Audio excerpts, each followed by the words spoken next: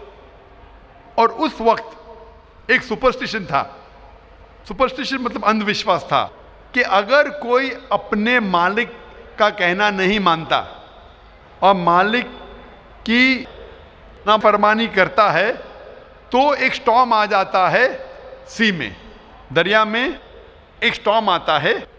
تو سٹارم آنے کی وجہ سے لوگ کہتے ہیں کہ ہم میں سے کسی ایک نے اپنے مالک کی بات نہیں مانی۔ یہ سب لکھا ہے بائبل میں، بک آف جونا میں۔ یونس علیہ السلام کیونکہ اللہ سبحانہ تعالیٰ کے پیغمبر تھے، بائبل میں لکھا ہے کہ انہوں نے بات مان لی اور کہا کہ میں اپنی مالک کا کہنا نہیں مان رہا ہوں اور نینوا کے بدلے جوپا جا رہا ہوں، تو میری وجہ سے یہ سٹارم آیا۔ سٹارم کو کیا کہیں گے دریا میں؟ سٹارم، طوفان۔ طوفان، یہ طوفان دریا میں کیوں آ رہا ہے؟ یہ طوفان یونس علیہ السلام کہتے کہ میری وجہ سے آ رہا ہے، کیونکہ میں میری مالک کی بات نہیں مان رہا ہوں۔ اور اس وقت یہ اندھ وشواس تھا، سپرسٹیشن تھا کہ جو مالک کی بات نہیں مانے گا اس کو دریا میں پھینکیں گے تو طوفان ختم ہو جائے گا۔ تو یونس علیہ السلام کہتے کہ میری غلطی ہے، مجھے پھینکو۔ تو کیا کرتے لوگ؟ یونس علیہ السلام کو پکڑ کے دریا میں پھینکتے ہیں۔ تو مجھے یہ پوچھنا ہے کہ یونس علیہ السلام کو جب دریا میں پھینکتے ہیں، بائبل میں لکھا ہے، تو یونس علیہ السلام زندہ تھے یا مردہ تھے؟ Sister, when Jonah was thrown into the water, I want to ask you the question, was Jonah dead or alive? He was alive. He was alive, زندہ تھے۔ ماشاءاللہ صحیح فرما رہی ہے۔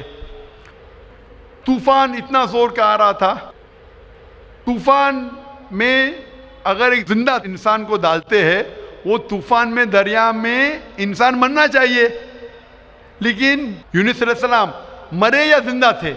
He ought to die in the storm. Was he dead or was he alive?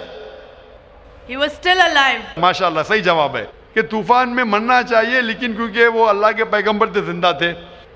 اس وقت ایک مچھلی آتی ہے اور مچھلی ان کو نگل لیتی ہے۔ A fish comes and gobbles them up.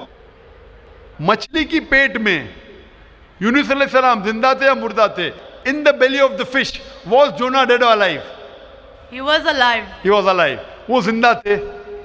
مچھلی کے پیٹ میں 3 دن مچھلی یونس علیہ السلام کو پیٹ میں لے کے بائبل کے مطابق وہ گھومتی ہے، سارے سمندر گھومتی ہے 3 دن تک۔ مچھلی کی پیٹ میں سفوکیشن، نہ برابر سے انسان سانس لے سکتا ہے نہ جی سکتا ہے۔ انسان کو مرنا چاہیے یا جینا چاہیے؟ مرنا چاہیے، لیکن یونس علیہ السلام زندہ تھے یا مر گئے؟ جونا، though he was 3 days, he was there in the belly of the fish. For 3 days the fish took him in the water. He ought to die. Was Jonah yet dead or alive? He was still alive. He was still alive. ماشاءاللہ ابھی تک زندہ تھے۔ بہن صحیح جواب دے رہی ہے۔ 3 دن کے بعد وہ مچھلی یونس علیہ السلام کو الٹی کر دیتی ہے، مطلب پیٹ میں سے باہر نکلتے یونس علیہ السلام اور وہ سمندر کے کنارے پہ آتے ہیں، زندہ یا مردہ؟ The fish vomits out Jonah, peace be upon him, and throws him onto the shore. When Yunus alayhi salam, when Prophet Jonah was thrown on the shore, was he dead or alive? He was alive but unconscious.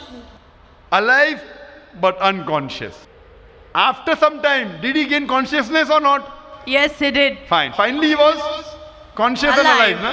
Alive. Fine. Alive. So alive, alive, alive, alive. Miracle of a miracle of a miracle of a miracle. وہ زندہ تھے۔ ایک زندہ آدمی کو دریا میں جب پھینکتے مرنا چاہیے، نہیں مرتے ہیں، زندہ رہتے، معجزہ۔